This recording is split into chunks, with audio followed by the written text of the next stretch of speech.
Good morning, guys. It's the DJ, and I am in Schaumburg. There's that golf place. I forget the name of it, where you can spend lots of money and hit golf balls. But I'm in the parking lot. Oh, let me get in my car again here.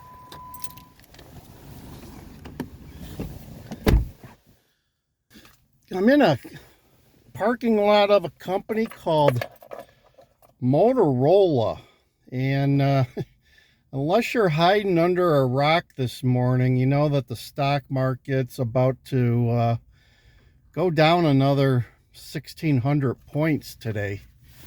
Yeah, another 1,600 points out of the box today. I was gonna buy some more stocks this morning, but considering how far it's going to fall on the open, I decided to wait till this afternoon. I'm heading to Schaumburg for an appointment this morning, and just thought I'd dip in here and talk about, that 1,600 point drop, I guess, may be related to China. China is gonna put some more tariffs on us now. So Mr. T fired the first shot, and China's gonna fire back. And this company here, Motorola, was one of the first. The owner of Motorola back in 1970, give you guys a little history, was one of the first private jets to land in the country of China during the Nixon years. Yeah, so there's one factoid for you. And they used to make cell phones and police radios. It's a great company. They were in China for many years until, I guess, like maybe 4 or 5 years ago, they exited China because of all the theft that was going on their intellectual property. So no longer is Motorola in China. So I'm not sure that these tariffs are, there are some companies in China, but China's got like very big laws where if you're an American company wanting to set up shop in China and sell your stuff to their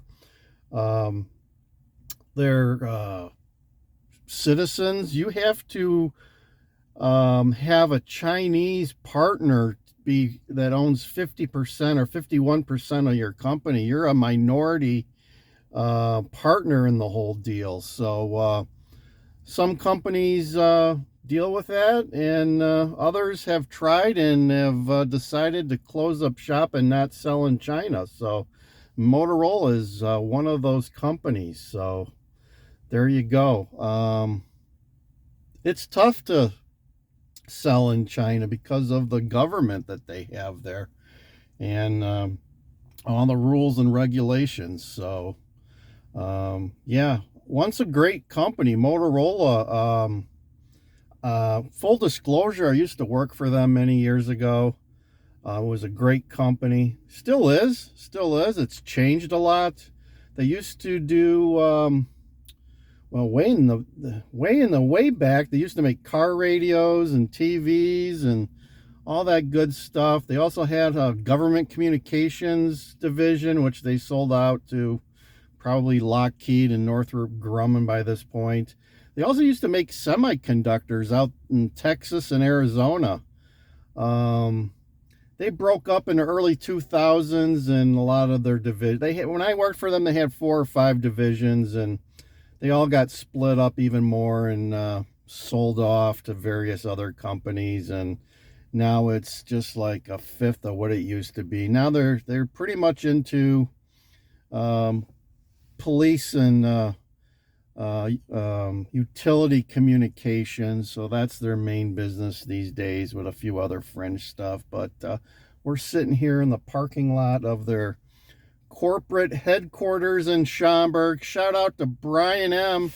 I know we got a listener or viewer from Schaumburg, Brian M. Hope he's checking out the video today. So I hope you took my advice and don't look at your 401k or your investment accounts today either, folks.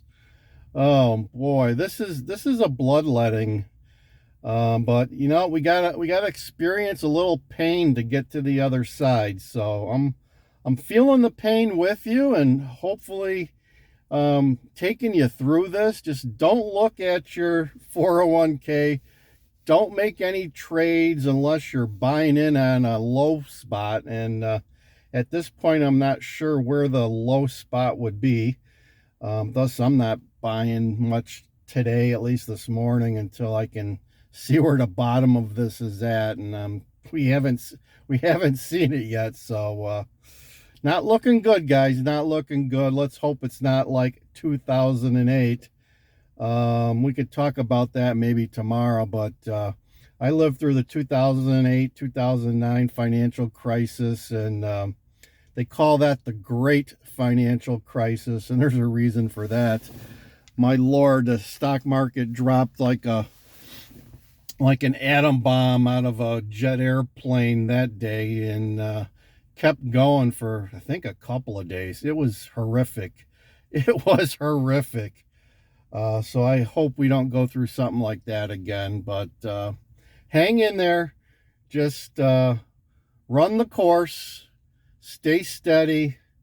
It's not a sprint, it's a marathon. So try to take it easy and don't get too upset. It'll come back. Sooner or later, the stock market will come back, and you know, it's to be expected is what I'm telling you. So hang in there.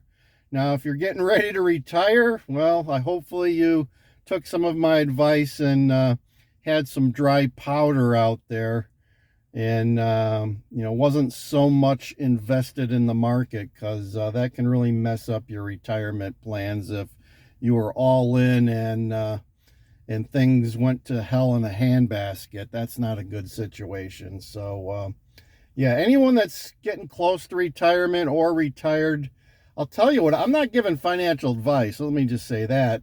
Telling you guys what I'm doing. But since I retired 4, 5, 6 years ago, I keep a lot of dry powder.